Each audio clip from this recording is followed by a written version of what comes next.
Hello, everybody, and welcome back to OMB Reviews. I am the critic who is a cynic. How is everyone doing this evening?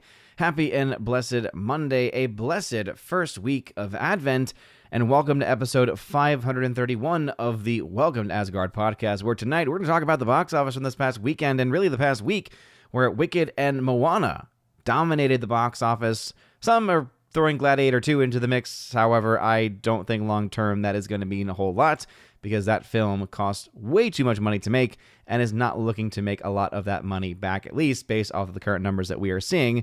Though they might be better than what they should rightfully be, they are definitely not as strong as what we're seeing from the likes of Wicked and Moana, and not strong enough to be able to make up for a massive, massive investment on their part. Also, we have to talk, of course, about what is going to be the final reality between Wicked and Moana. Which one's going to make more money?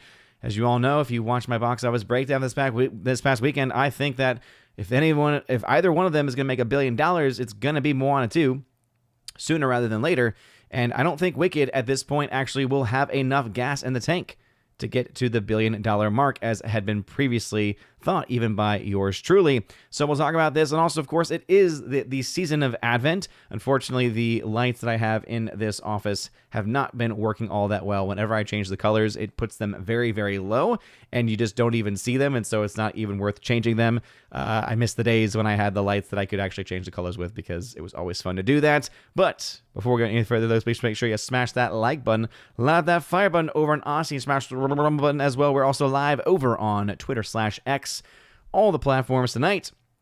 And before we get into any of those stories, let's go ahead and say hello to the people who are in the chat. So first, the first person here actually was RightUX over on the Green Machine saying, hello all, hail to you, RightUX. Thank you very much for being here very early. We got Snorterpoopus Cuber on the YouTube side of things saying, hello, human than other quitteth, and then saying, hello to you, Snorterpoopeth.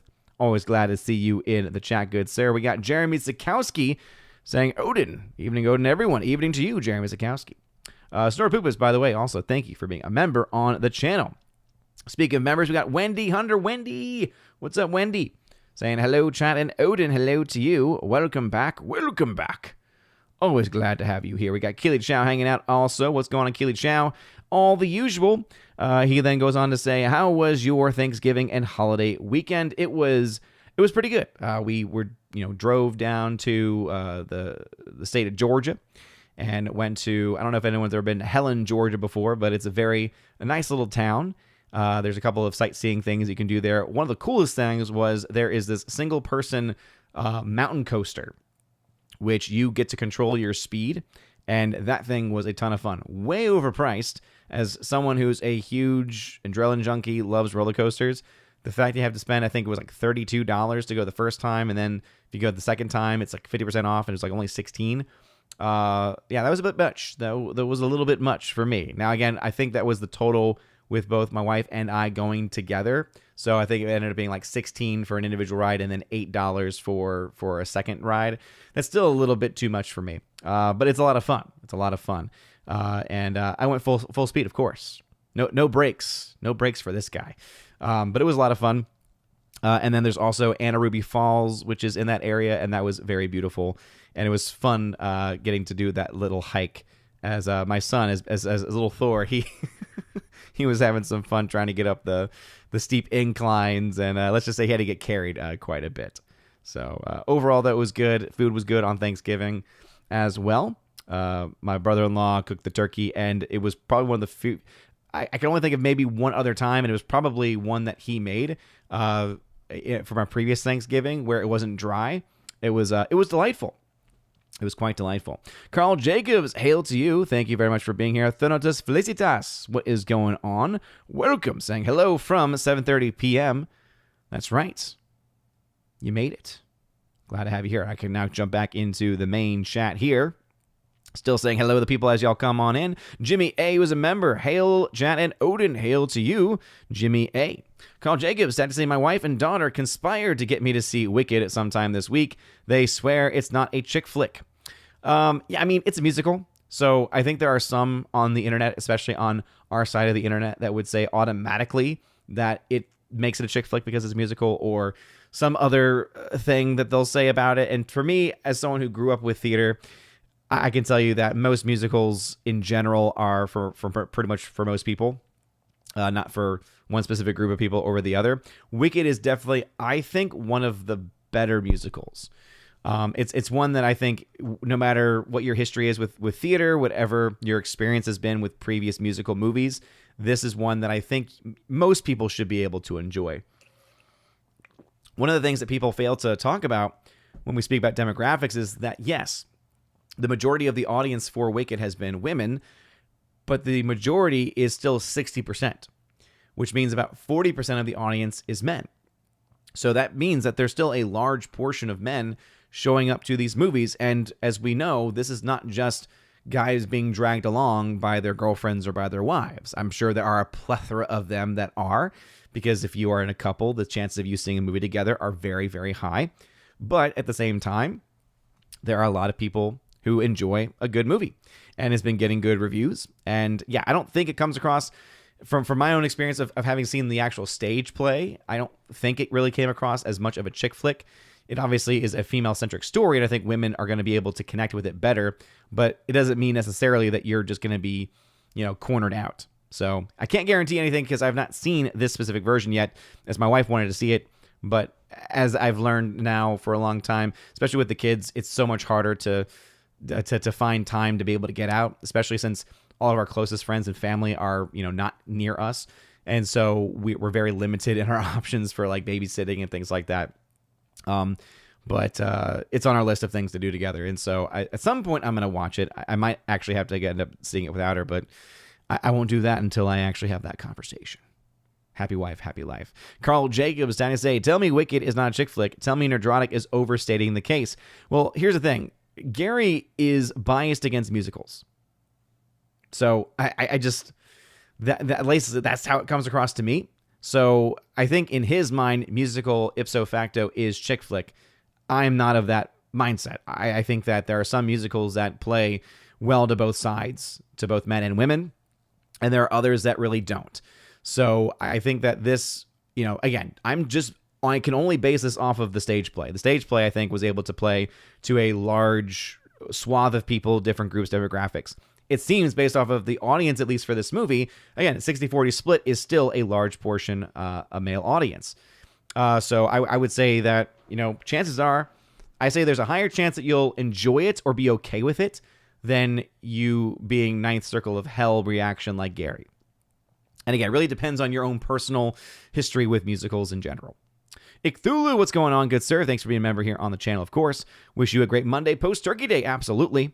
The one sad thing is that whenever you're traveling for family meetups and get-togethers is that there isn't as much possibility or whatever the word is to get, there's not as big of a chance to get leftovers. So we got some leftovers, but we didn't get nearly as much as we probably wish we would have had. It always becomes a little bit more complicated when you're going between houses and you're in, a cabin in this situation, in a cabin that you're only having for a short period of time, and you brought only a certain number of things to be able to carry things back. I mean, luckily driving in a van, you have a lot more space, but it's a lot harder when you don't have a lot of refrigeration space, especially when it comes to things like turkey. Let's see, we got Kimberly G, Killian Shadowcat, what's going on? Bruce, hanging out in the chat as well. Shorty Short, Laura, the Modern Major General story with the waving. Hello, Laura. Welcome back. Always great to have you here. These are not spear fingers. These are spear fingers, and these are gold. I got that reference. I don't get all the references. There are some people that make like classic 80s references, and I don't get them. Sometimes they'll just fly over my head, but that one I get. Wendy Hunter saying, my Wi-Fi is super slow. Hopefully I can keep the stream up. I hope so too, Wendy Hunter. If you need to, of course, put it to the lowest possible pixelated version, the lowest possible resolution, because sometimes that can work. GMonkey76, what's going on? We got Guy. Some might see it as Guy. I see it as Guy. Says, hey, Odin, how was your Thanksgiving break? Well, thank you for asking. It was good. From what you have seen, which movie will make more in the final run? More people like Wicked than Moana 2, so Wicked could have better legs. Wicked not in Japan. Well, I will have to push back on one thing. From what metric are you gauging that more people like Wicked than Moana 2? Are you saying simply that there's a higher percentage audience rating, critic rating? Like, if that's what you're going off of, that doesn't really say a whole lot, because remember, the driving force for Moana 2, just like it is for most kids movies, historically, and now obviously with Moana 2 is showing, even still to this day, is that the kids drive those movies. So it doesn't matter if the parents didn't like Moana 2 as much as Moana. It doesn't matter if the general sentiment from people going to see the movie is not as positive as Moana, or is even downright critical, as we've seen from the guys over at Film Threats and others, right? The question is, did the kids have fun, and do the kids want to go back? Now, it seems that there are some reports that there are many kids that are not, showing that same type of love and not singing the songs after the fact and not wanting to listen to the soundtrack and all those things. I think at the end of the day, though, you have to remember that it's still a Moana. It's still a part of that IP. And if they even had a marginally fun time, there's a chance that they'll say, oh, I would love to see it again, or I want to go see it again, or blah, blah, blah. I want to see this character again on the big screen. And so I think that that's a powerful thing that people sometimes often misunderstand. Now, we really won't know exactly where Moana 2 is tracking until the Monday drop-off comes in, right? So it had its 5-day opening over the Thanksgiving holiday. It had a massive opening, but we won't know exactly how it's tracking long-term until we get its first Sunday to Monday drop-off. If it's really, really steep, that could indicate that indeed not a lot of people want to go see it. If it is okay, if it is just fine, then it could indicate that it's going to have a mediocre drop, which, guess what? A mediocre release with that kind of an opening still gets you to quite a bit of money. In fact, I would say a mediocre response or a mediocre drop-off in this situation would likely lead to it still getting to $1 billion. So Moana 2 would basically have to drop off a cliff if it was going to end up ever losing to Wicked. So as far as the battle internationally or just worldwide, just domestic, international together, Wicked is not going to beat Moana 2. Moana 2's international advantage is too high, and Wicked has no real major players set to come out to support it internationally. Whereas a film like Moana 2 has at least one in Japan, which I believe it gets released in Japan this weekend. So again, that doesn't guarantee anything. As you all know, Japan is oftentimes used as just wait for the Japanese to come into this discussion. And it's almost like they almost never do, or they never come in the way that people think. They either overrepresent or underrepresent the total international box office.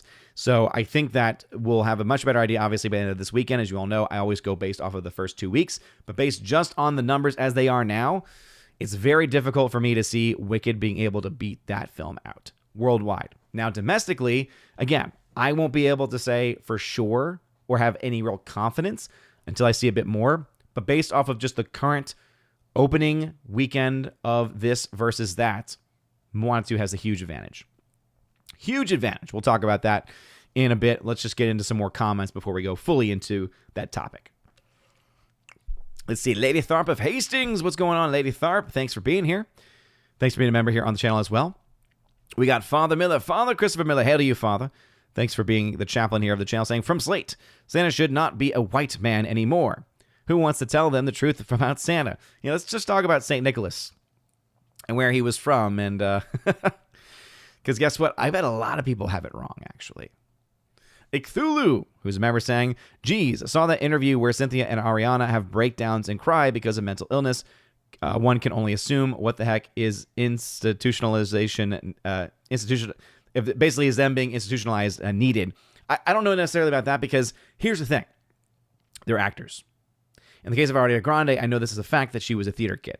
I would assume that there must be some theater background for Cynthia Erivo. I just don't know for sure. I haven't followed her career for as long, and she hasn't really been known for singing, at least in the films that I've seen her in.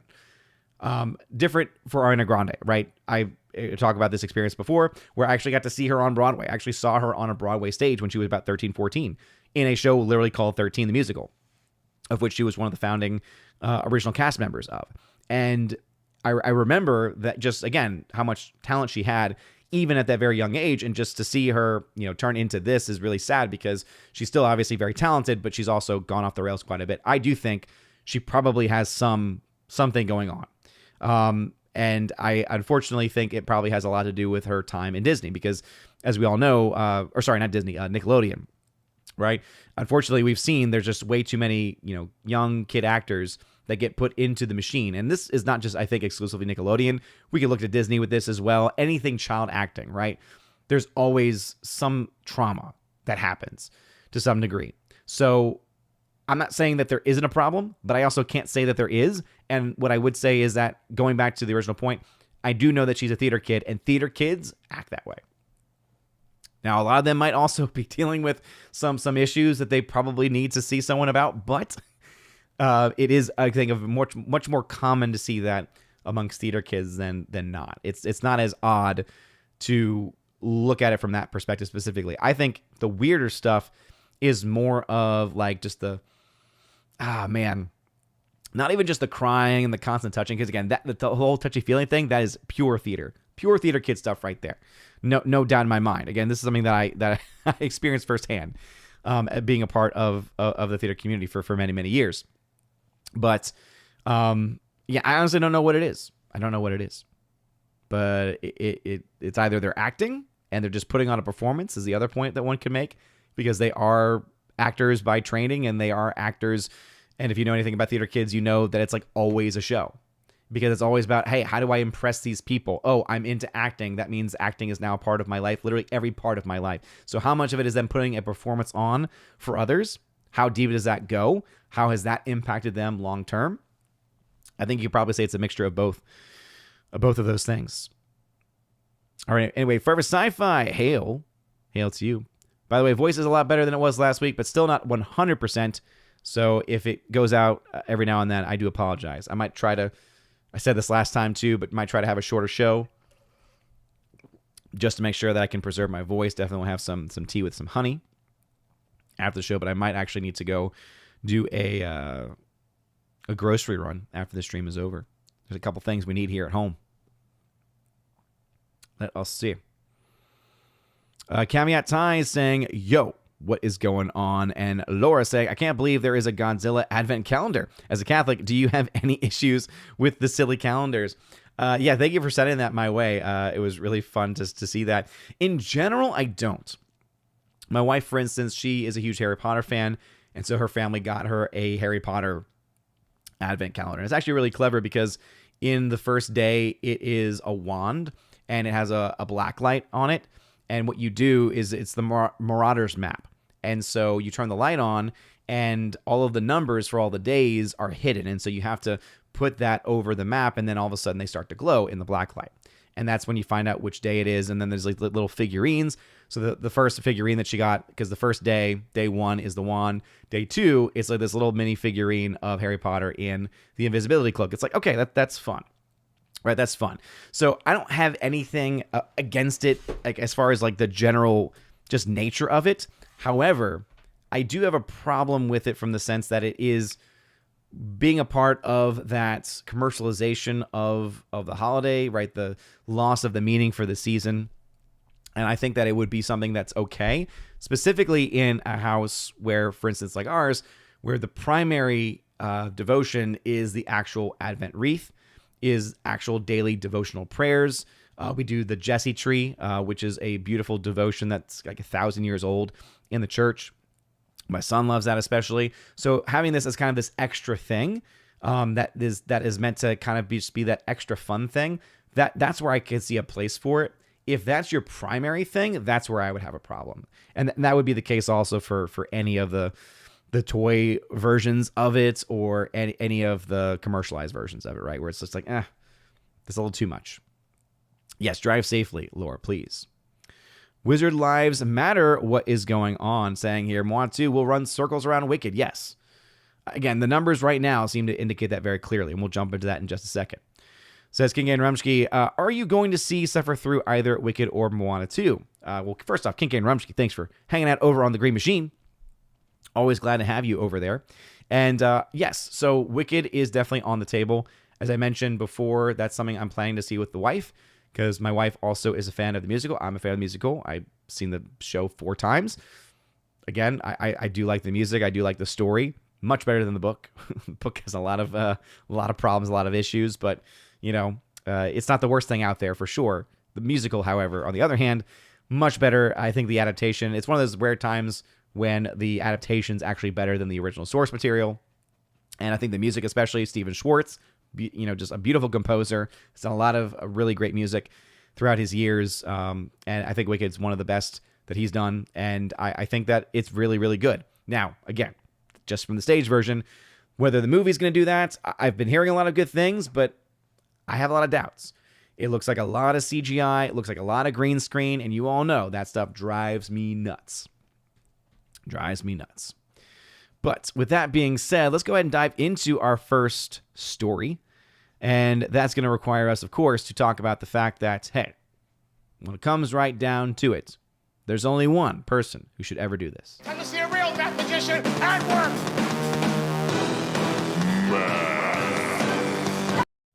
That's right. It's the real mathematicians who must go to work here. That was for you, King Kane Rumsky. I know that you always appreciate the clip from Puffs, an off-Broadway show, not musical, but show that is a fun spoof on Harry Potter and tells the perspective of a certain student instead who grew up in the Hufflepuff house and how he thinks that he might be a hero one day, and it's a lot of fun. Anyway, let's go into the math, because everyone loves a little bit of math. So first, the weekend charts. So it turns out in both the cases of Moana 2 and in Wicked, they both did better than anticipated. So they had the estimated numbers come out on Sunday, and usually on Monday we get the actuals reported, Monday, latest Tuesday.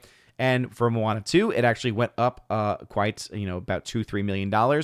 So now the total domestic for the 3-day weekend was $139.7 million, bringing its total domestic 5-day total to $225.4 million. Again, very impressive numbers there.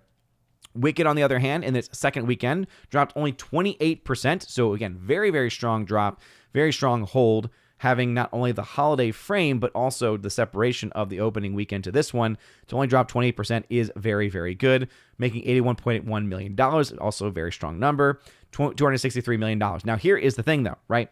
Notice that Wicked has now 2 full weekends and a holiday under its belt, and it's gotten to $263 million. Whereas Moana 2, only having just the 5-day opening weekend, is at $225.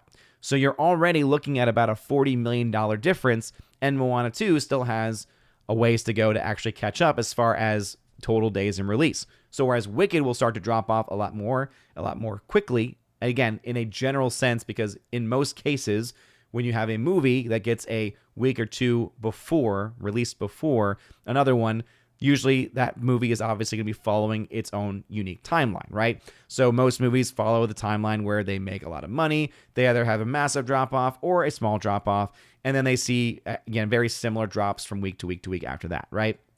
Usually in that 30 to 40% range. Some films do a lot better than that, have long legs. Other films can kind of fall off a cliff, like Joker 2, for instance. But in general, most films on average follow that same thing. So we'll likely see Wicked drop somewhere in that 40 to 50% range by next weekend. Moana 2, again, that'll be interesting because it obviously will have a lot of being propped up by the holiday weekend. So could we see a steeper drop off? It's possible, but we could also see it drop off in the 30 to 40% range also. Now, some would say, hey, does that mean then the percentage drop-off between Wicked and Moana 2 indicates Wicked is being the higher-performing movie? Not necessarily, right? Because there are the weekdays to talk about, and we don't know exactly how Moana 2 is going to perform on the weekdays, since that is, predominantly speaking, much more of a kids' movie, much more for those families, young kids' audiences. Those are going to be audiences that are almost going to be exclusively meant for the weekend, right? Those Saturday and Sunday numbers are going to be a lot higher typically for movies like Moana 2 versus Wicked, which Wicked can do well across the board throughout the entirety of the week. And so it'll be interesting to see, right? Who will win out on the day-to-day performances? We don't have the Monday numbers, so we don't know for sure whether Moana 2 will stick it out. I think it will, just based off of the data that we have in front of us. Going into some of the daily chart numbers to get us a better comparison. So just to get an idea, when it comes to the Sunday numbers, Moana 2 is at 34, whereas Wicked was at 20. Moana 2's Saturday, however, was at 50, whereas Wicked's was at 29. So this is what I was saying before about how that Saturday number is going to be where Moana 2, I think, really starts to clean up in the being up against a film like Wicked. The other thing that we'll find out next weekend is that, okay, people saw the opening weekend of it, people that were excited for it, people that maybe heard good positive word of mouth about it. Saw it that opening weekend. Now we had the 5-day holiday frame, and so now we could argue most of the people that had wanted to see it have probably already gone to see it. The question is going to be is how long is what is the longevity going to look like? Is Wicked or Moana 2 going to be able to bring in non-fans, people who were like, I just want to wait for the crowds to die down? How many of those people will they be able to get in to stick around with? We really don't know at this point in time, but we do have some information in front of us. So again, first off, with Moana 2, this is where Moana 2 is going to have the advantage no matter what happens, okay? Because even if Moana 2 ends up making less money domestically than Wicked, right now, based on the numbers, I think Moana 2 has the edge. But again, that Monday drop-off that we'll find out tomorrow will tell us quite a bit. The week 2 drop-off will tell us even more at the end of next weekend. So stay tuned for the box office breakdown this coming Sunday, either here on the channel with the YouTube video or over on geeksandgamers.com, where I write up an article every single week breaking down the box office in a much more, bite-sized format if you don't like my tangents and my ADHD just going off the map and off the rails. So Moana 2 has a massive advantage specifically in the international market. $163.8 million is what that film has currently made internationally after one weekend, whereas Wicked 2 in 2 weeks has only made $97 million. Now, before you say, "Oh, let's look and see those international markets, maybe it's got some aces in the hole." Well, here's the thing. The only two major countries it is not yet released in are China, where I don't think China is going to come out in any crazy way for this movie. I think that it could probably bring in 10, this is a wide range because China is so hard to predict, $10 to $100 million from China. Somewhere in that range. Again, that's not very helpful, but it's going to be more than 10 and probably less than 100. Basically, not, again, a whole lot of money coming there. It's not going to be the primary, wage earner, or not the primary, the biggest country, the biggest market share, one could say, that's going to drive the entirety of the international box office. There's some movies, for instance, Alien Romulus, almost the entirety of its international, or a huge portion of it, came just from China alone, and then it came up with bits and pieces from other countries. That's not probably going to happen with Wicked. The other film that it has, as far as the other country it has, that could bring in some money is Japan, but that doesn't actually come out there until March of next year, March of 2025.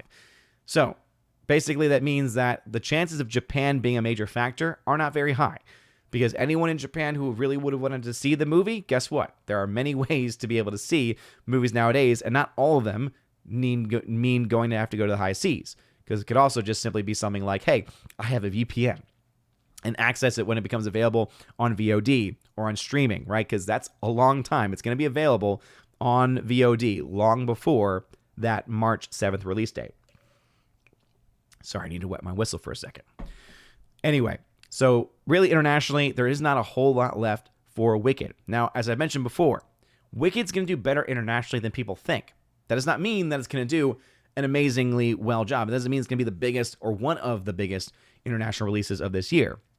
But there is a massive presence in places like the UK, so I'm not surprised to see the UK with $35 million. Australia, also not surprised to see that, because there are major runs that have gone on with this musical in the United Kingdom, in Australia. I believe there's also even a South Korea version that's also been released. Mexico has one too.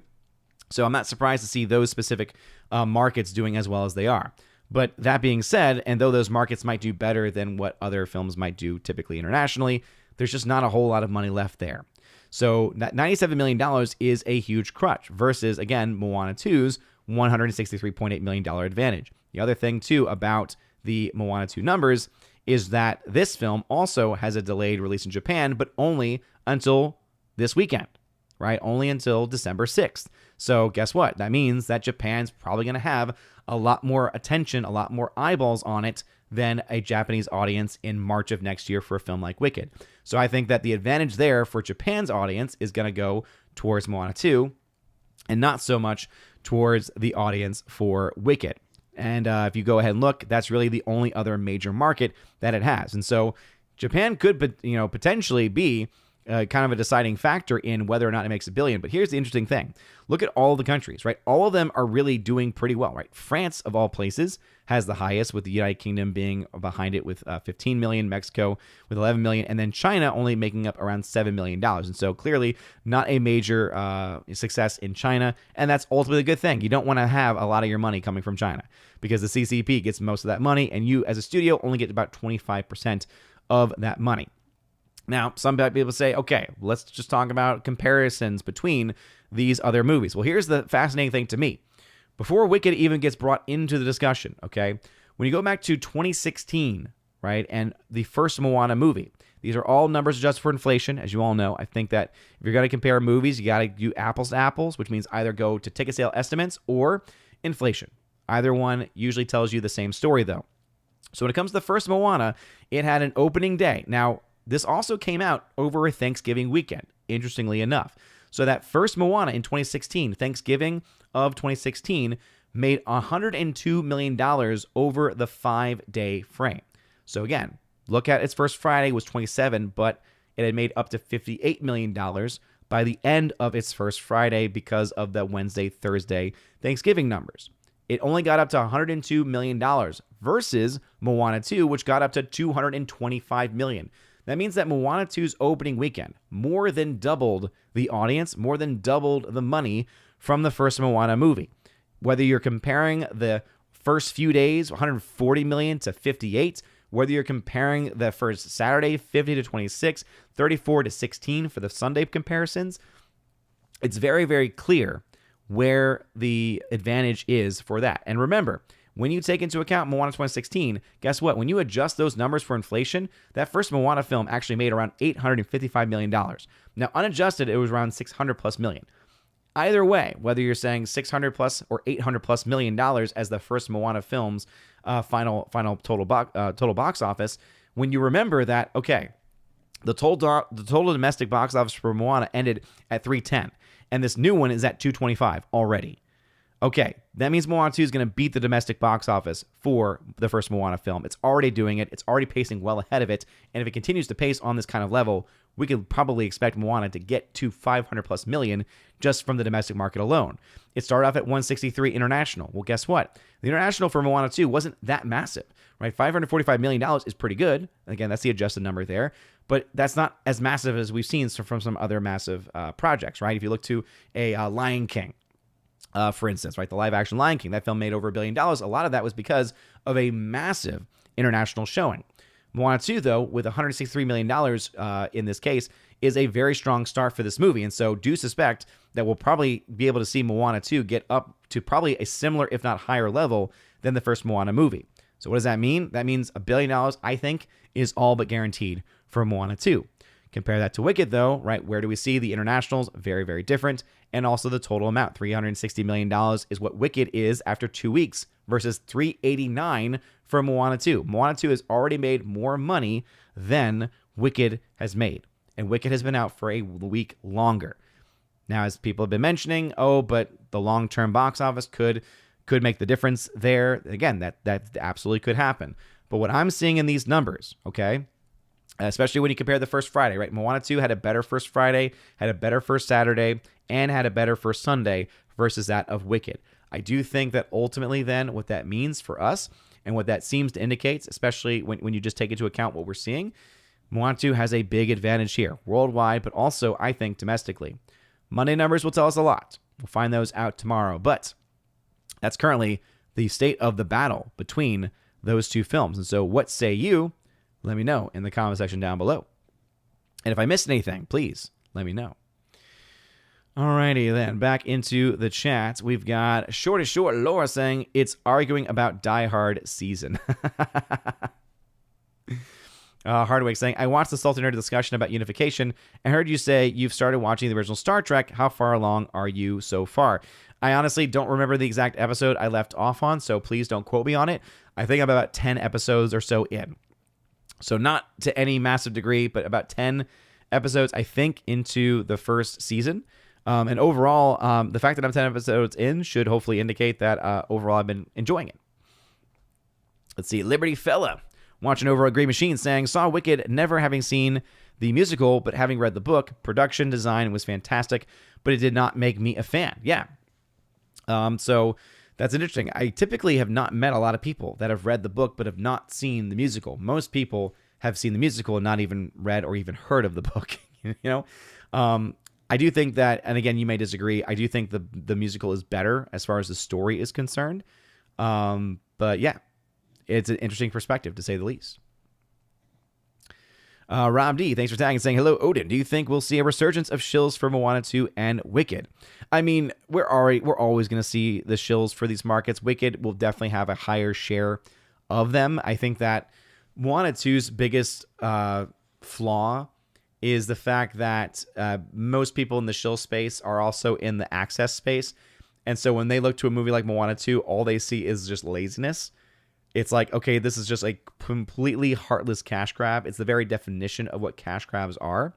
And I think because the relationship between Disney and the shills has been a bit more rocky, because Disney went off the cliff for quite a long time, and it became very difficult. In fact, we could argue that there are many careers that were destroyed because of companies like Disney, because they kept trying to defend crap that people knew, objectively speaking, was not very good. And that, of course, threw their credibility into the gutter, flushed it down the toilet, and they've had to be rebuilding themselves for a long time. And some of them have done it, some of them have not. So I hope not, because, man, it's an awful time. Master Gaming, when will you see Wicked, Inside Out 2, and Bonhoeffer? Hopefully I've already answered the questions for Wicked. Inside Out 2, honestly, that's also one that I'm also waiting on with my wife, because we both really liked the first one. We think we actually got to see that movie together. Did we watch that movie together? Honestly, can't remember. But I know that we both liked the first movie, and so I think that waiting for her would probably be the better move as a husband. And then Bonhoeffer, whenever I had the time to actually sit down and watch it, the screener that I was sent didn't work. And then when I finally got it sent again, I went on the trip to Georgia, and I never had time there to sit down and watch it. So I'm hoping to see it as soon as I can, but again, no promises. Kevin Wang, how was your day? I was on Netflix rewatching Cobra Kai, and I thought part 3 came out because it said watch all of season 6. It is not. It does not come out until February. Right now, you only have the first 2 parts of Cobra Kai. Let's see. Liberty Fella says, TV ad for War the Rohirrim just dropped. No princess daughter in sight. I wonder if they're trying to trick people to go to see it. Lady Tharp, not really interested in seeing Wicked. Yeah.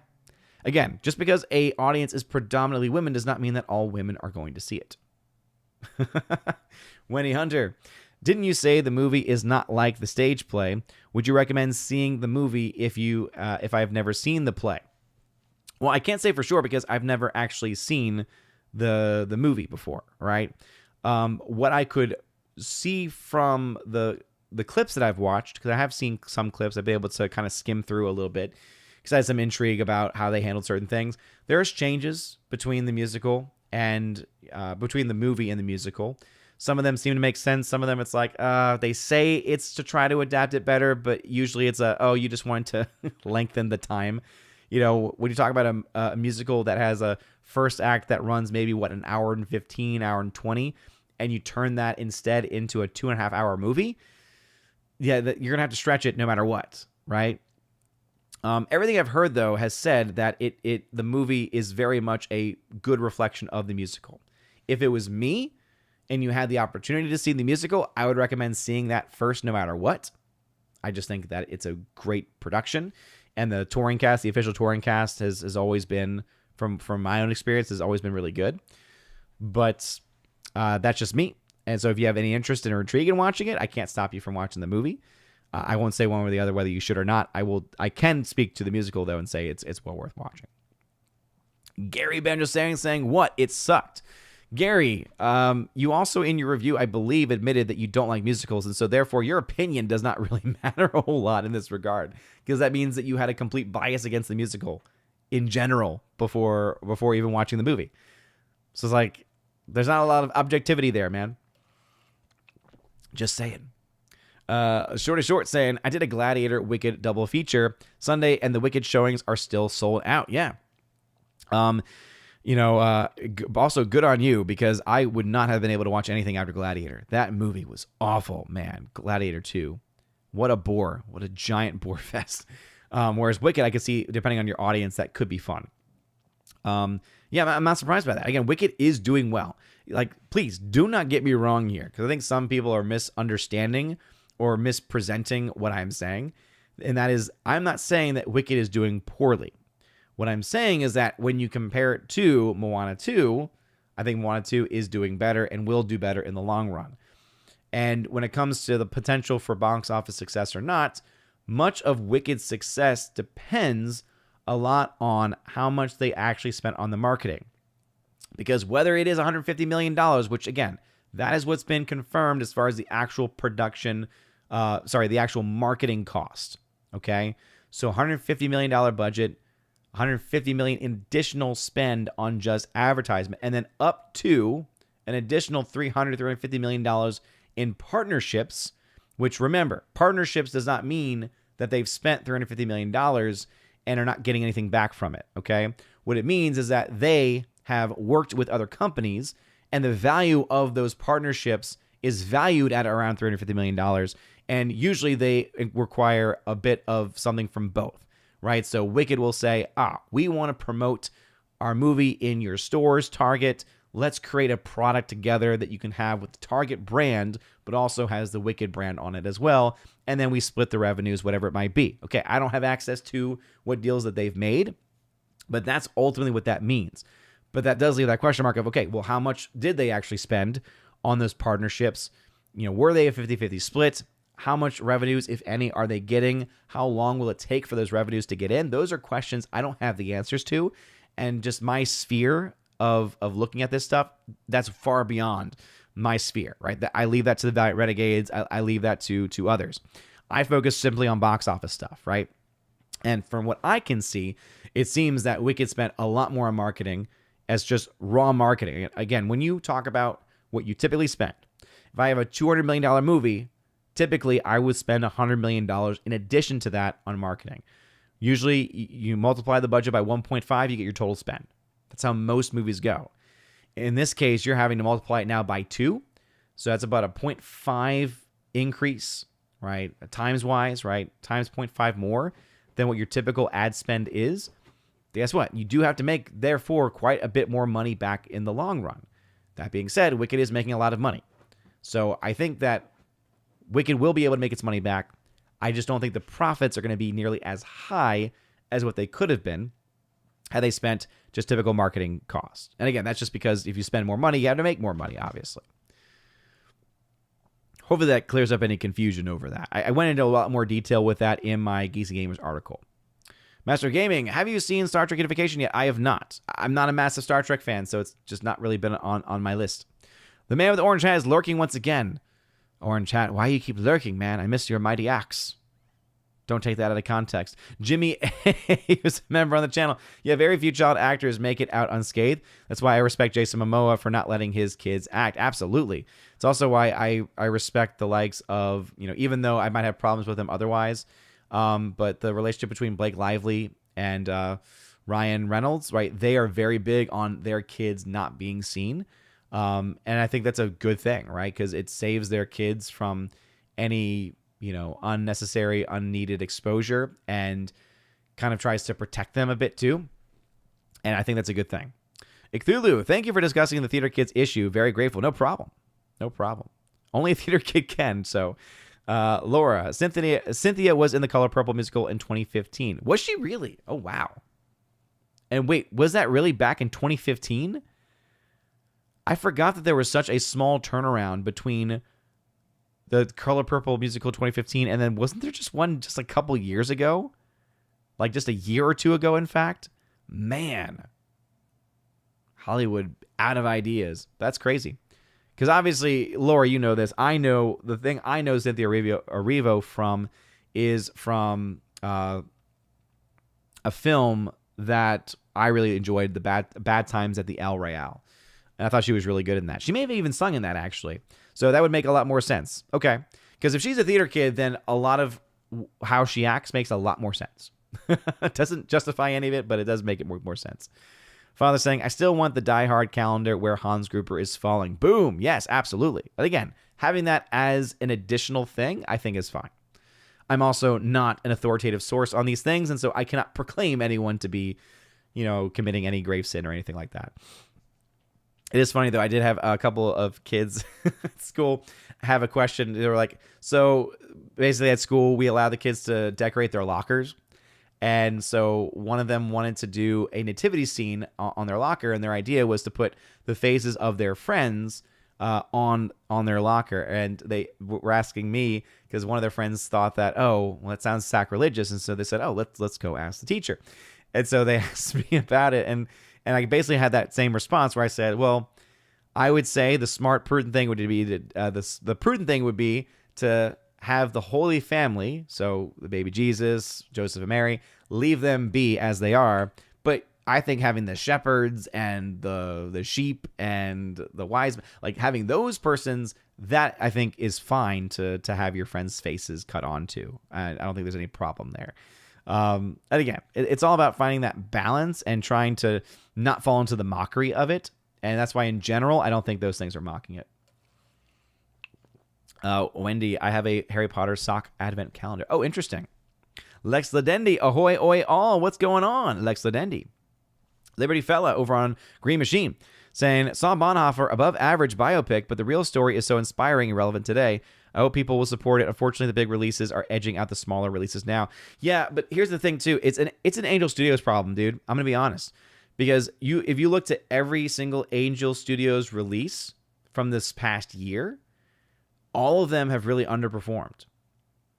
I mean, and by that I mean all of them have done what Angel Studios numbers are, which is, again, typical Angel Studios numbers. The issue for Angel Studios, though, is that their budgets are so much higher than what they should be.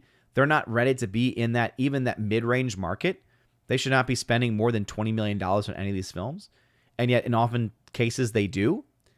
So they shouldn't be spending that much there. But then also, unless you have a film like A Sound of Freedom, and they have not had a film like A Sound of Freedom, and I don't think ever will have another one like that, because of the message with that one and because of how that just was able to naturally catch fire, you can't artificially create that. And when you are especially trying to, promote your movies to try to create the same type of reaction, I don't think it's going to work as well as what they think and what they hope. And I think the numbers are kind of showing that. So it's not just because the main point of that, though, is to say it's not doing poorly just because of the bigger movies. It's more of an Angel Studios problem, to be honest. J.S. Pena saying, ahoy, ahoy to you. At 8:06, Wendy Hunter said, yay, math. King Rumsky, that's the stuff right there. King and Rumsky, are you biased against movies ending in 2? Not necessarily.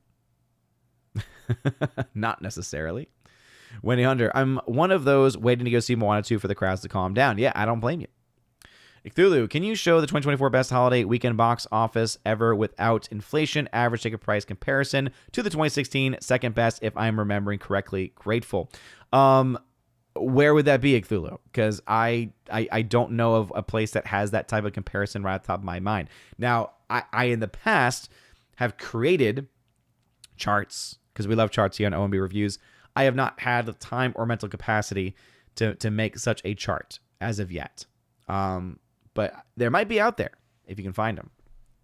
But my guess is that you would find it's not nearly as clear cut. Now, I still think that Moana 2 in the Moana 2 Wicked combination is still going to be one of the highest. I think even with inflation, we're talking still top 10, which is still pretty good. Maybe even top 5.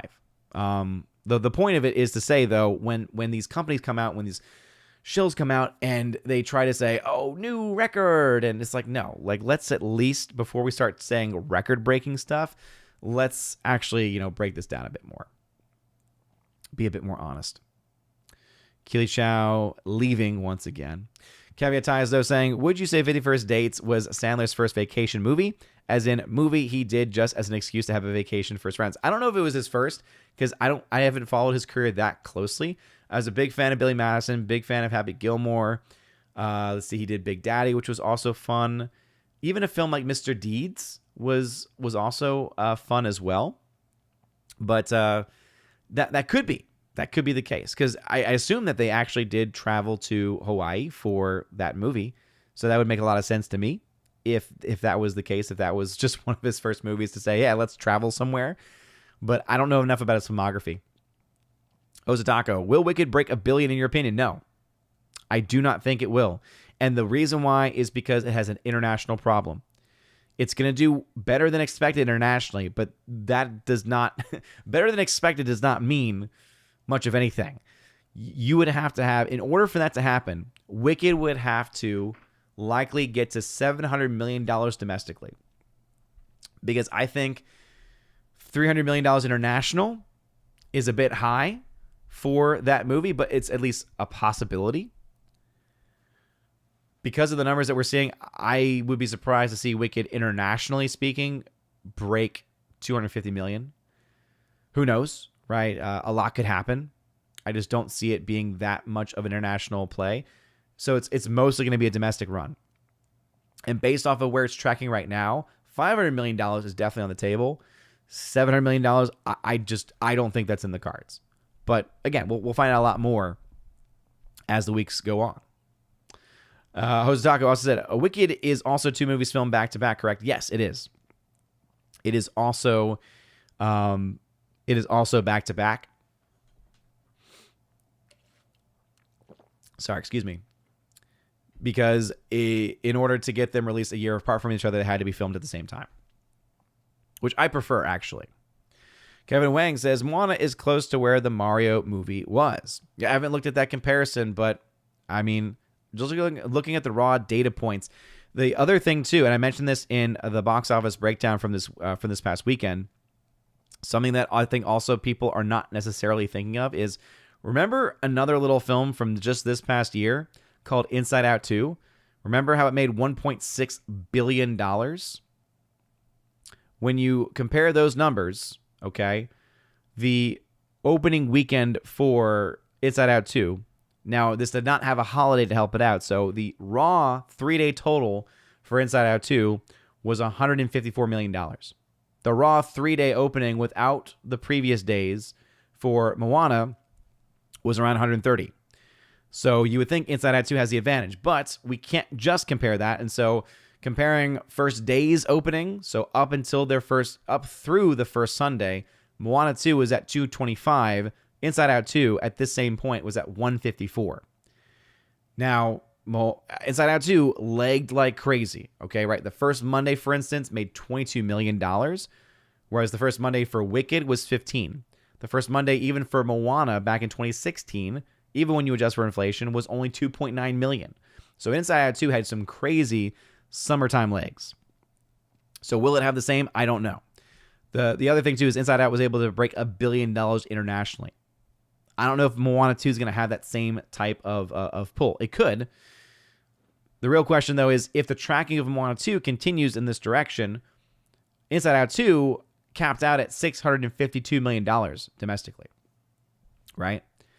Now, much more interesting than that is when you compare Wicked to Inside Out 2. Wicked, when you look at those numbers, only beat Inside Out 2 one day in the first 2 weeks of their release. So by the second Sunday, Wicked had beaten Inside Out 2. Let me go ahead and actually pull this chart, because we love these charts here in OMB Reviews. As you can see, it's this number right here, this second Friday. $31 million was made in the second Friday for Wicked, whereas the second Friday for Inside Out 2 was only 30.5. I say only, that's still quite a bit more. But at the same point of release, Inside Out 2 was at $356 million to the $263 million that's currently been made by Wicked. So that's why I say Wicked would need to make around $700 million to hit $1 billion, because I don't think it's going to have nearly enough. Again, $97 million international without any major networks left really for this to play out in. That's not going to happen.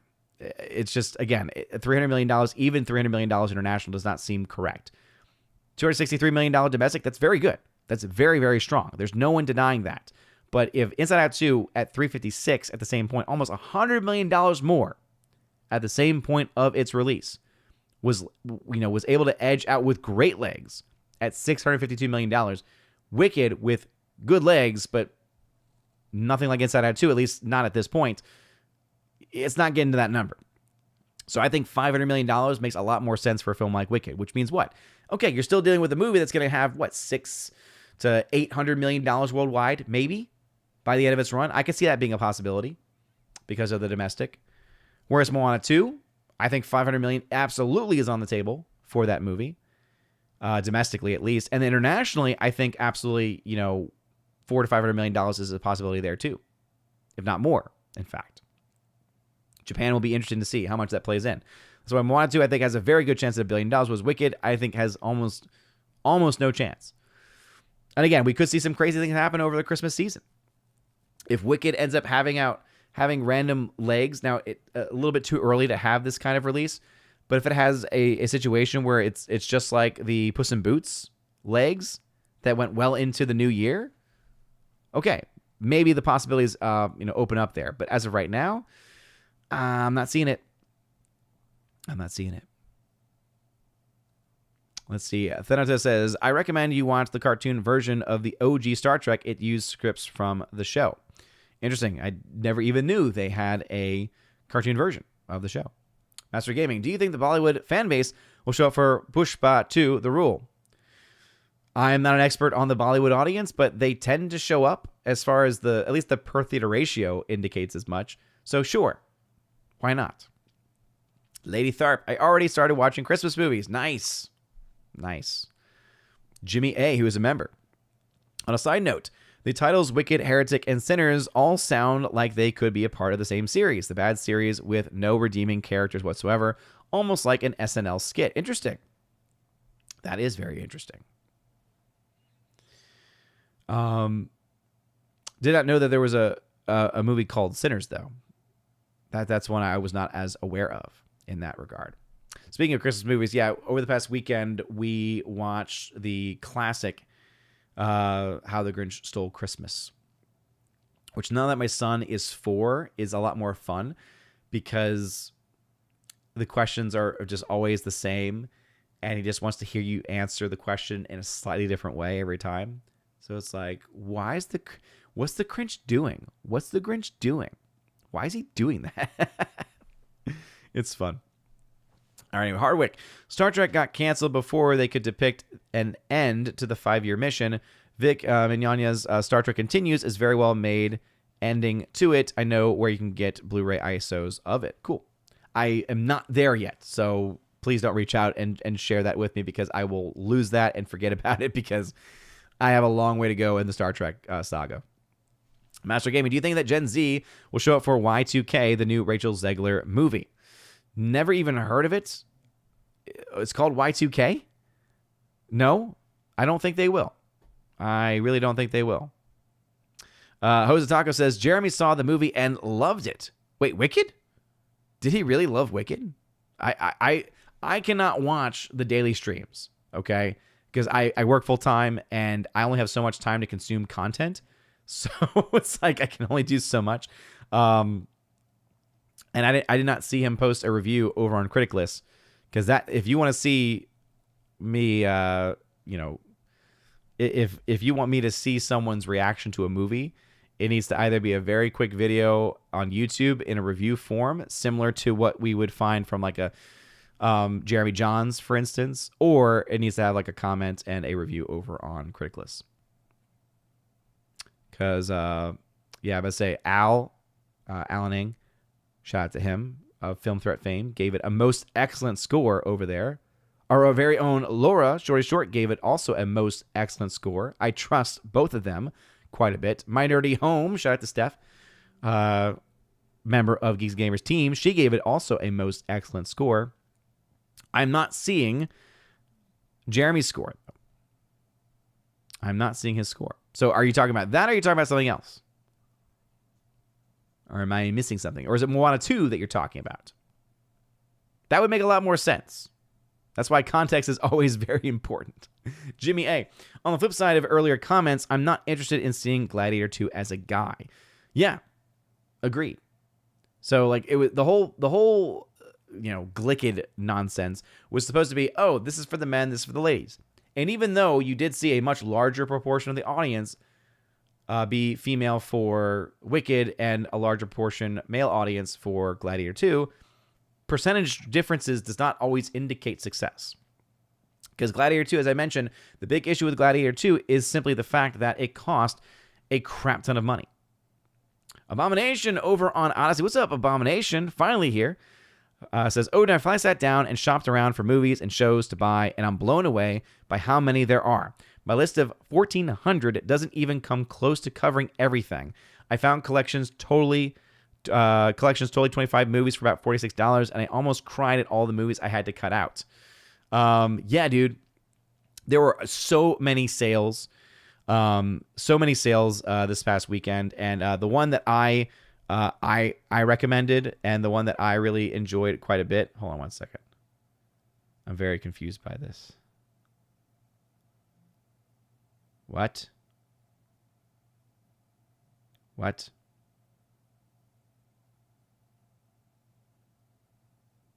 I'm so confused.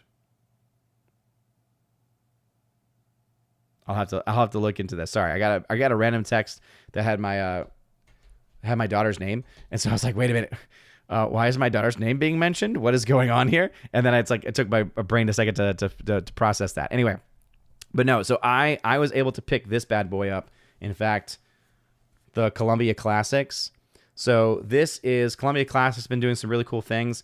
Tom from Midnight's Edge has a very good gripe though, which is that they're doing some movies where they're finally releasing them for the first time in 4K, but they're only releasing them in 4K in these sets and not individually. I think one day they will change that because, they want to make money. But for now you can't, and that kind of sucks. But this is the volume 4, and this thing right now is still, I think, right now on sale for $85. And when this thing usually sells, when it's like on sale for like $120 plus, this is actually a really good deal. It's a steal. There was another set that they had that I also have. I think I finally I have movie stacked on it that went for like $65, but that was like I think Black Friday sales. But anyway, for this one, it has His Girl Friday, excellent screwball comedy. Guess Who's Coming to Dinner, which I've actually never seen. Kramer versus Kramer, heartbreaking movie, makes me mad because it deals with like no fault divorce in a lot of ways, and it's like. Anyway, Kramer versus Kramer, heartbreaking, but still also very well made, very well acted. Starman, which I've actually never seen. Jeff Bridges. Sleepless in Seattle, which I've also never seen. And then Punch Drunk Love, which I've also never seen. So anyway, that is that set here. But there were also, Warner Brothers has a lot of sets that they have now where it's like they got 25 movies on it. Now, the reason why I did not get any of those is because I have, let me see if it's visible on my shelf. Yeah, so behind the icon of the Resurrection right there, that is the 50 film set. That's the one that was the best deal ever. I got like that was usually going for like $200, and I got that one for like $75. 50 movies for $75. It's a steal. And they've since re-released a lot of the films, but now they're breaking it into sets of 25 movies instead. Yeah. But yeah, tons of stuff. I also got the Sherlock series. Abomination, Odin, does Best Buy not sell movies online and couldn't find any? Abomination, where you been, dude? They gave up on physical media. Oh, it was a huge thing. Like, Black Friday was dead this year, and I think one of the primary reasons why is because of Best Buy. When Best Buy decided, a year or two ago, to get out of the physical media game, they essentially almost destroyed physical media in a lot of ways. Now it's continued on, and the steelbooks, for instance, have been picked up by Walmart and Amazon and others, but it was a huge blow to physical media sales. And it still ticks me off because, in my opinion, it's like, why? I have no reason now to ever go into a Best Buy ever again. Why would I shop from Best Buy? I was actually going back the other day because I was trying to look for a previous purchase of a computer that was having issues. And I looked and saw, oh, wow, I have not bought a single thing from Best Buy since 2023 because I've had no reason to go back.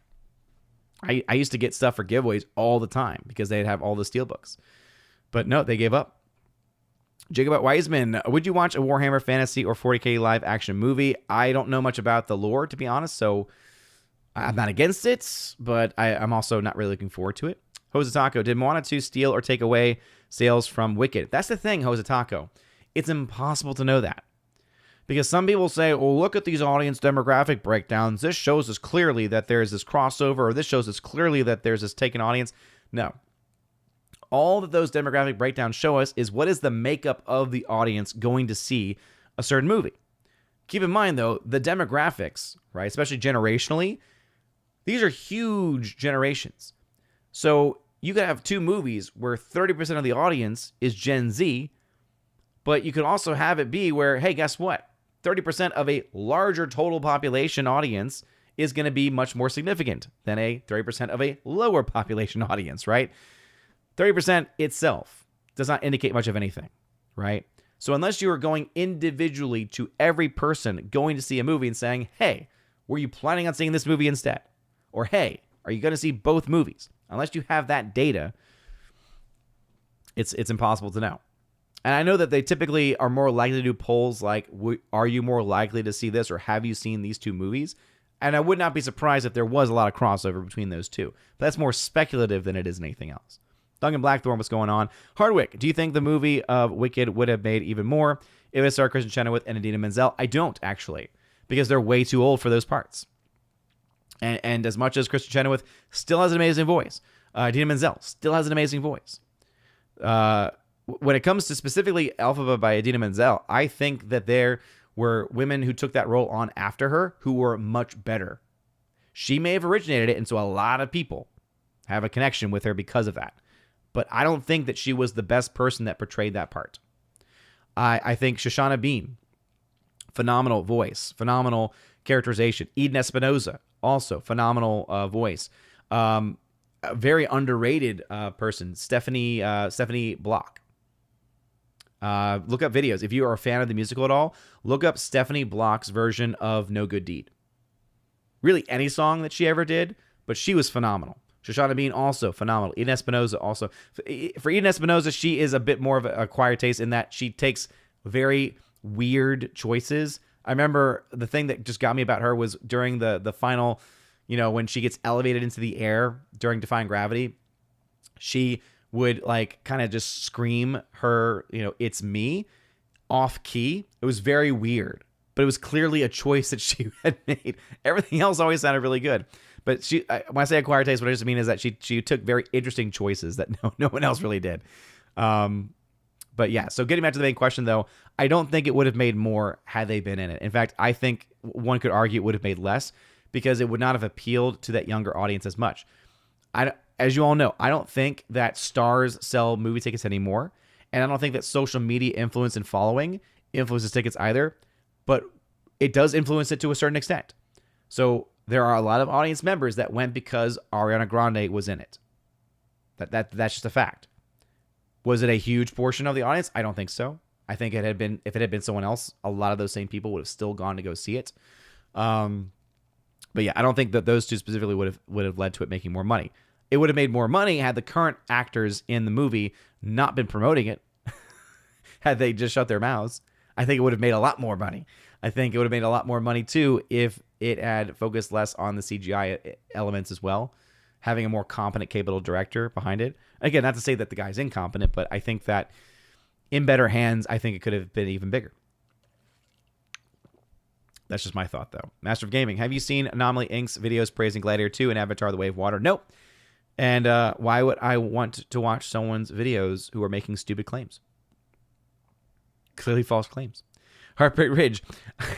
I'd recommend watching Unification just to see the amazing technical achievement. Oh, I've seen clips of it, and it looks amazing. Laura saying, yes, Cynthia sang in Bad Times. I thought she did. Shorty Short saying, in my honest opinion, Cynthia is better than Adina, but Kristen is better than Ariana. Oh, yeah. That was, like I was saying before, there are a lot of women that were better than Idina Menzel. I listed off several of them.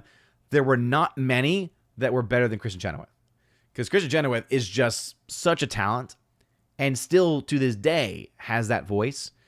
And I think there were definitely a lot of, Megan Hilty was one especially who did a really great job. She was one of the first, I think, if I remember correctly, one of the first to take over the role for her when she left.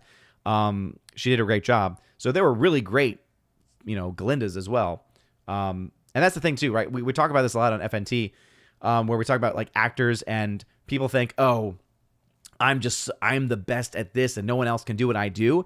And the issue is like, no, yes, there's actually a lot of people that can do what you do, because actors are a dime a dozen. There are so many talented actors, talented singers, whether it be Broadway or Hollywood. And the only difference between them and the people that we see on screen is, well, it's a lot of things, but typically it's marketing. Typically it's networking, rather. It's who you know. It's being in the right place at the right time. It's having that relationship with that person that gets you in the door, right? And that could be a personal relationship. That could be an actual friendship. It could be a romantic one, right? We see it happen in many, many different ways. But there are still, and that's why if you go to see a Broadway show, if you get that little slip of paper in your playbill that says, we're sorry that the role of so-and-so is not played tonight by this, but it will instead be played by this, guess what? The understudy and the person stepping in to play that role is going to do that role likely as well, if not even better than the original, than the, quote, star. Jimmy A., I'm looking forward to Homestead since it's Angel Studios' first action movie. I do feel like Angel Studios has been trying to ride the coattails of Sound of Freedom, though. It has been. Jimmy A., you're completely right. And I think that's one of the biggest issues it's had. It said, oh, Sound of Freedom took off like wildfire. We can do this. And it's like, yes, you can, but that was a very specific movie, a very special movie. And none of the other films that they've had have been able to do that. I don't think Homestead's going to do that either, by the way. I actually have already seen Homestead. I got an early copy of it. I don't know if the embargo has been fully lifted up. What I will say is early reaction, I'm going to leave it at that. Early reaction, critic list scale, decent. So again, not going into the upper tier, but also not the lower tier. But I would say a very, solid, decent. And I'll give more thoughts on that when the embargo fully lifts. King and Rumsky, question out of left field. What did you think about Blade Runner 2049? I actually really enjoyed it. I also completely understand why anyone who hates it. Because usually the people that hate 2049 are in love with the original. And I like the original quite a bit. I own the special edition that has like the 5 different cuts of the movie. So I really do enjoy the first movie. But I also love 2049. I love the aesthetic. I love the visuals. I love the way, I love the filmmaking. I love even the characters. I don't think the characters are as interesting as the originals, of course, but I still do like them. I like how they're portrayed. I like the actors that portray them. I think Ryan Gosling, for instance, is a great addition to that universe, to that world. I do enjoy it. But I also, if anyone hates it, I understand why. Because if you're trying to just compare, raw filmmaking talent from that first to the second one, I don't think that they're comparable. I really don't. Hardwick, many recent musical movies would be better if they stopped worrying about casting actors who can sing and went with My Fair Lady route, cast the best actors, hire singers to dub the parts. I disagree, Hardwick. I actually hate that that's how it used to be.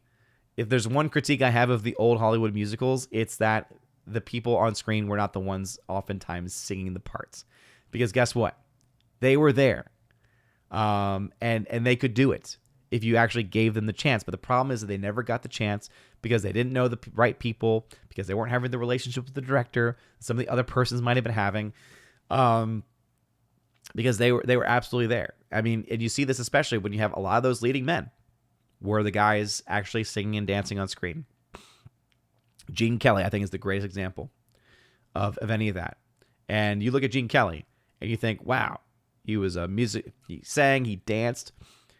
And yet I don't think anyone today who claimed to be a manly man would ever go up against him, because that dude was jacked.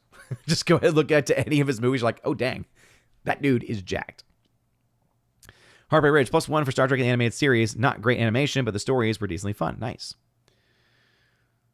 Jose Taco, India also had over 1 billion population, so movies in Bollywood tend to do well there. Yeah, I think he was talking more so about how it would do here, because there is a strong Bollywood audience contingency in the United States. That's why there's a lot of AMCs, especially in areas that have very large Indian populations, where they do well. Kevin Wang, have you watched Dune Prophecy? Not yet. Yes, Wicked. He liked it. Whoa, interesting. Hardwick. Essentially, Star Trek Continues fits in the timeline directly after the original series, but before the movies, it's meant to bridge the gap. Okay. Oh, interesting. D-Day Cobra Jeremy. El Jefe. Boss. I did not know that. Cthulhu, best DVD collection is the Meg 1 and 2 Steelbook. Buy it, you know you want to. It also comes with a copy of Land of Bad. No, thank you. No, thank you. I will never buy that for myself, ever. Hardwick, have you seen the screenshots of the horrible AI upscaling artifacts on the new I Love Lucy Blu-ray set? No, I have not. That does make me sad, though. Jimmy A. Does it also come with a documentary about the sub-Saharan African slave trade? Yes. Jimmy, yes. He did it. He did the thing. It's been a while. Abomination. Starman had its moments. I don't remember it too well except for a few comedy parts, but I think it's a chick flick. Gotcha. Kevin Wang. Target stopped selling 4Ks at my store. Oh, dang. I wonder if they still sell them online at Target, though. Again, at least with Target, if they're not selling them in your store, they would at least be selling them online. Can't say the same for Best Buy. They're just gone. All right, we're going to go ahead and wrap things up with these last comments here. So, Lady Tharp of Hastings, I had bought Steelbook of Dirty Dancing a few weeks ago. I had never seen it before. Nice. Harvey's being at Best Buy. I recently bought the Best Buy exclusive 4K Steelbook of Cinderella 2015. It was used, but still unopened in the original shrink wrap. Nice. Underrated live action Disney film. I know that Shad always gets hell for it, and unfortunately that always happens when I'm like off dealing with the kids, but I will vouch for that movie too. It's a good one. Abomination. I invite you and all to visit this gigantic rock I live under. It's a little claustrophobic, and the non-stop creepy crawlies will keep you up at night, but it's cozy, and I just put up a new wallpaper. Well, I appreciate the invitation. That was a taco. I've read the DVD Blu-ray sales are up this year over the past years and are going up. Yeah, I mean, it doesn't surprise me, but I wonder if it's because of a dip from Best Buy or if it's maybe just because now that they're not in the game, there's more like a sense of desperation. I don't know. That is interesting. The thing that always fascinates me, though, is when you see that pie chart that they always have, where it's like what percentage of the market is being made up of Blu-ray versus 4K versus DVD sales. DVDs still have such a large share of the market. Like, it's insane to me. As someone who has seen the light and the difference between a Blu-ray and a DVD, it makes me crazy that people still buy DVDs on purpose. Hardwick, are you any chance familiar with Sutton Foster? She's done a lot of Broadway show music work. Yes, I am. Very talented actress. Very talented. I've gotten to see her at least once on Broadway, actually.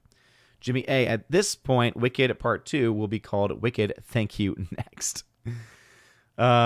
Gary says, Yayo can't sing. Okay, that might be true, but Madame Morrible does not sing a whole lot in the musical. And from what I hear, her singing parts are very much limited in the movie. So, Jimmy A, some actors are replaceable, but Jason Statham in Meg 2 is simply irreplaceable. Jimmy A. Oh, man, oh, man. But if that the point was there that they could have gotten someone in there that could sing, I agree. I guess the issue, too, is if there's any part you can give, there's two parts that you can give that I remember from the musical off the top of my head where you don't need a singer. Madame Morrible is one where it can work. I mean, it's a musical, so everyone in your musical should sing. I'm sorry. Like, everyone should be able to sing, all right? But if you had to, Madame Morrible is one you can get away with. The other one is Dr. Dillamond. And they did because they hired Peter Dinklage.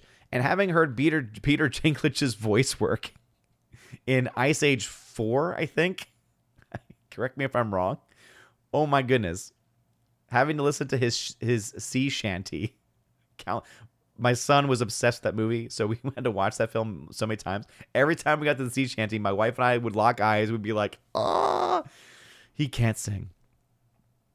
Let's see. Laura, when Cynthia sings, she gets so much emotion into her voice. Yeah, again, very, very talented for that. Absolutely. Which is why it's so sad that she is kind of destroying her image with not even just what she says, but I'm sorry, like how she presents herself really, I think, hurts too.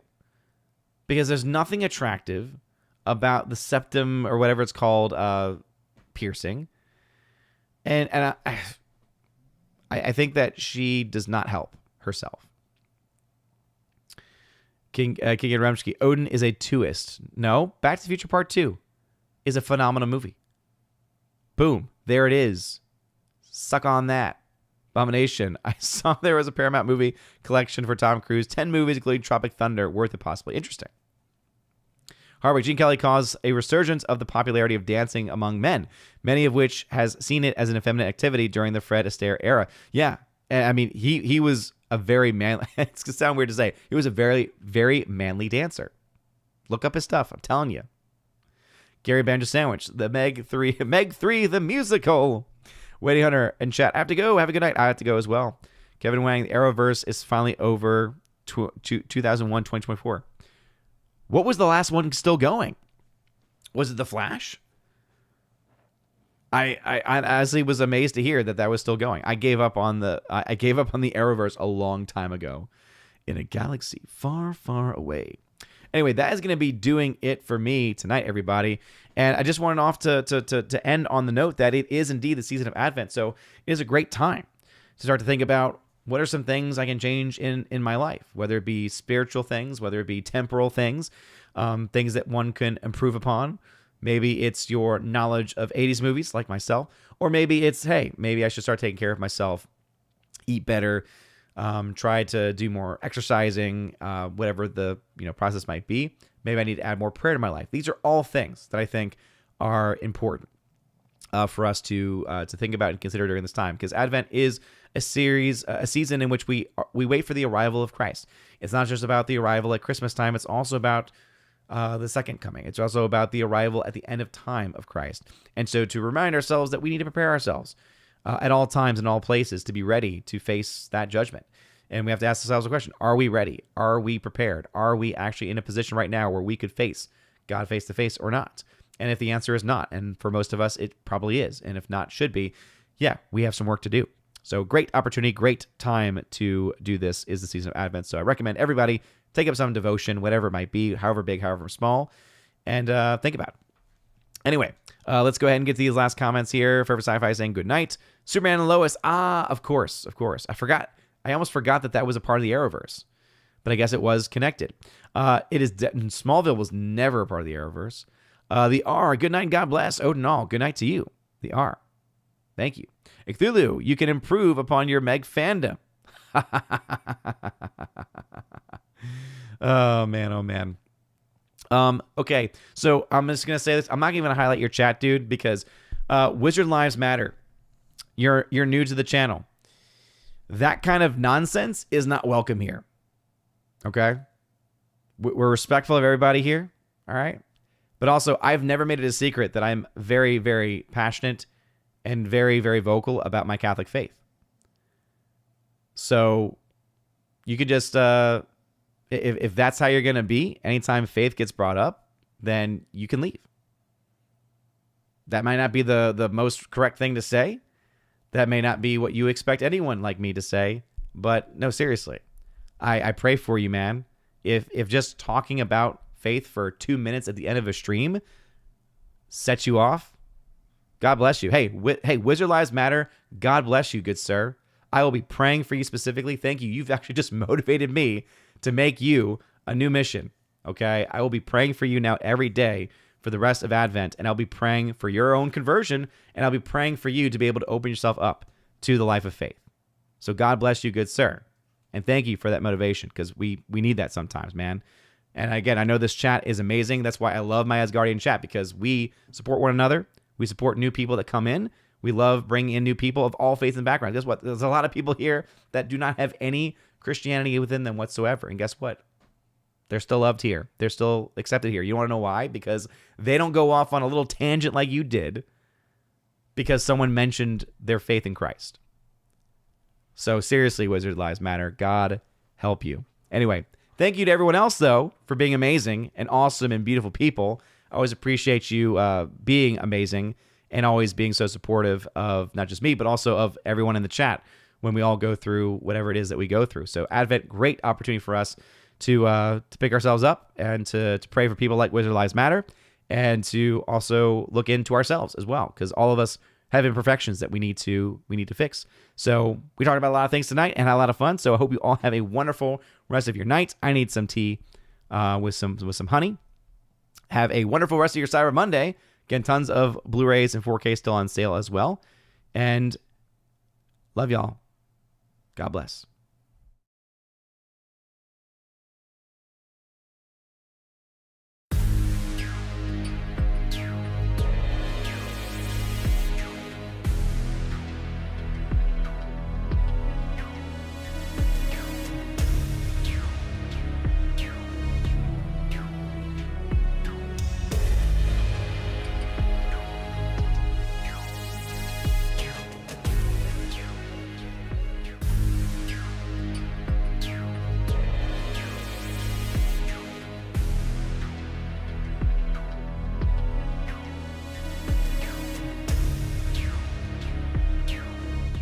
now for a huge special shout out to all of my Chosen of Valhalla members, starting off first with my people on Patreon, Father Luca Illich and Miss Martin Muses. Check out her YouTube channel by the same name, Miss Martin Muses. Also to my Subscribestar people, Matt317. Check out his Twitch channel by the same name, Matt317. And also to the K-Man. Check out his website, xtheboundaries.co. And lastly to my YouTube member, Mr. Roy. Shout out to you, good sir. And if you want your name shouted out at the end of every live stream and video, check out the top link in the video description below where you get access to that. Also, you get access to a plethora of other things. You get your name listed at the end of every live stream and video, like you saw in those names that came up before this video started. And also access to a giveaways channel that I host over on the Discord server where I give away 4Ks, Steelbooks, Blu-rays, all kinds of stuff. So check that out if you're interested in that. Also, I have an exclusive podcast that I hold at least once a month, and it's always a good time, and you get extra bonus content with that also. So if any of that sounds interesting, again, check out that top link in the video description below. You guys are all amazing and beautiful people. Have a wonderful rest of your day, and as always, God bless.